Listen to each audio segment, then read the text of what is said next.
New Zealand का क्या होगा रे बाबा? बेंगलुरु में बारिश की है संभावना, पर कितनी है? और क्या कुछ अलग कर सकते हैं? श्रीलंका ने इसी मैदान पे इंग्लैंड को हराया था, क्या वो पाकिस्तान की मदद करेंगे कि मतलब मैच हो और न्यूजीलैंड को हरा दें?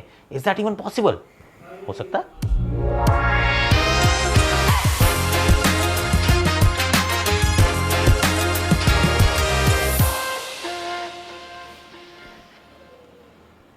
Super over in association with Provo में आप सभी का हाथ जोड़ के स्वागत। आई मीन कमाल ही चल रहा है, धमाल ही चल रहा है, अलग ही चल रहा है टूर्नामेंट की।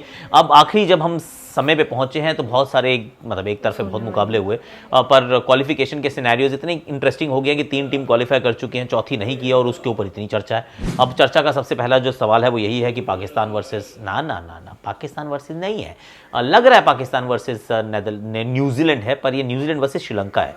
अब क्योंकि न्यूजीलैंड लगातार मैच हारती जा रही है, शुरुआती मुकाबले जीत रहे थे, एक भी नहीं ड्रॉप कर रहे थे, उसके बाद जब हारना शुरू किया तो जीत का नाम नहीं लिया है। 400 रन बना के भी हार गए, डीएलएस से हारे पर हारे, सी दैट्स द पॉइंट। वैसे आवाज़ थोड़ी सी अगर ख़राब आ रही हो तो ना, I got this cold, Delhi से लेके आया हूँ अपने साथ, एकदम मुंबई ले आया। तो पहली बात यही है, पहली बात यही है कि न्यूजीलैंड से बारिश से बचना होगा। बारिश के चांसेस बहुत ज़्यादा हैं, there is about 80% chance of rain, thunder showers भी हैं। पर सच ये भी है कि कल तो कोई बारिश नहीं हुई बैंगलोर में, एकदम मौसम खिला हुआ था।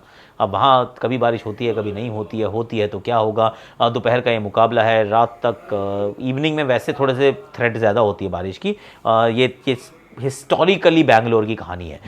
न्यूजीलैंड के लिए डेवन कॉनवे अच्छी फॉर्म में आ चुके हैं, रचिन रविंद्र अच्छी फॉर्म में हमेशा से रहे हैं, Kane Williamson is looking as good as gold, you got Daryl Mitchell, batting में दम है यार, और दम ना हो तो 400 रन बनते नहीं है जो इन्होंने पिछले मैच में बनाए। दूसरी चीज़ जो न्यूजीलैंड के पक्ष में जाती है वो ये कि यार जब इनके ऊपर दबाव पड़ता है ना, उंगलियां मिलाओ मुट्ठी बनाओ, दैट्स व्हाट न्यूजीलैंड डज। तो क्या फिर दोबारा ये काम करेगी?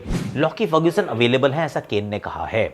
अब खिलाएंगे या नहीं खिलाएंगे वी रियली डोंट नो, पर श्रीलंका के खिलाफ शायद आप खिलाना भी चाहें। एक एक्स्ट्रा स्पिनर से उतरने का लाभ तो नहीं है। इस सोडिया आपने पिछले मैच में खिलाया था, ये छोटे से मैदान पे आप शायद उनको छोड़ देना चाहें, makes a lot of sense. Sri Lanka on the other hand पिछला मैच बांग्लादेश से हारे हैं, एंजेलो मैथ्यूज़ वाला वो टाइम्ड आउट वाला इंसिडेंट रहा है। अब यहाँ पे इस मैदान पे इंग्लैंड को हरा चुके हैं।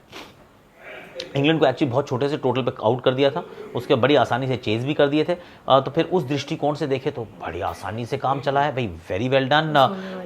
पर उसके बाद मैच तो हार के आ रहे हो बांग्लादेश के खिलाफ। अब यहाँ पे भी इनको भी चैंपियंस ट्रॉफी की क्वालिफिकेशन चाहिए।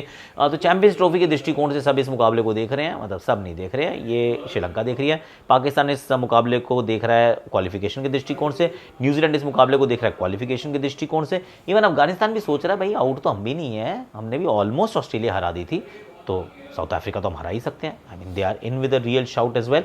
पर ये है कि अगर न्यूजीलैंड जीता, okay this is the story, अगर न्यूजीलैंड जीता, ये मैंने मजहर का शायद स्टैट था, तो जितने मार्जिन से, पहले तो 130 रन का डिफरेंस होना चाहिए इन पाकिस्तान इंग्लैंड के मैच का, पाकिस्तान 130 रन से हराए, plus what ever the difference New Zealand Sri Lanka को हराता है। आई मीन ऑलमोस्ट इम्पॉसिबल हो जाएगा अगर ये मैच न्यूजीलैंड जीत जाता है और ये बारिश में नहीं धुलता और न्यूजीलैंड जीत जाता है, that's it. I think Pakistan almost impossible हो जाएगा। अब ये मेरा जो दूसरा है वो है प्रोबो का सेगमेंट है, जिसके अंदर सवाल यही है कि क्या 25 या 25 से ज़्यादा की ओपनिंग साझेदारी होगी न्यूजीलैंड की? होगी। तीक्षणा क्या एक या एक से ज़्यादा विकेट्स लेंगे वो पहले 4 ओवर्स में? नहीं लगता मुझे लेंगे, ये मुझे लगता है, पर मैं यहाँ पे आपके साथ शेयर कर रहा हूँ।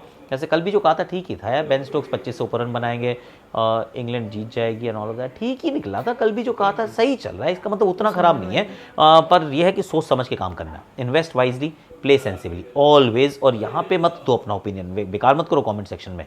प्रोबो पे जाके डाउनलोड कर लो ऐप, मेरे लिंक से जाओगे तो 25 रुपीज़ तक भी आपको मिल जाएंगे, और अपनी इंटरेस्ट के हिसाब से आप कैटेगरी सेलेक्ट करके हाँ या ना में जवाब देना है, तो वो काम तो आप आसानी से कर ही सकते हो। तो वो वाला आप काम कर दीजिए और जीते हुए पैसों को अनलिमिटेड विड्रॉ भी कर सकते हो। तो ये सारे काम कर आप सकते हैं अगर आप जाते हैं प्रोबो पे। Probo is an online opinion trading platform. तो यहाँ पे अपनी किस्मत का नहीं, यहाँ पे अपने दिमाग का, अपनी ओपिनियन का अच्छे से इस्तेमाल कीजिए और इस वर्ल्ड कप में प्रोबो कीजिए। अब जरा बात कर लेते हैं इंग्लैंड वर्सेस नेदरलैंड्स की। देखिए कहानी ये है कि इसमें बेन स्टोक्स ने फाइनली रन्स बनाए, डेविड मलान ने रन्स बनाए, बेयरस्टो, बटलर, ब्रूक, जो रूट, इन्होंने एक बार फिर रन नहीं बनाए।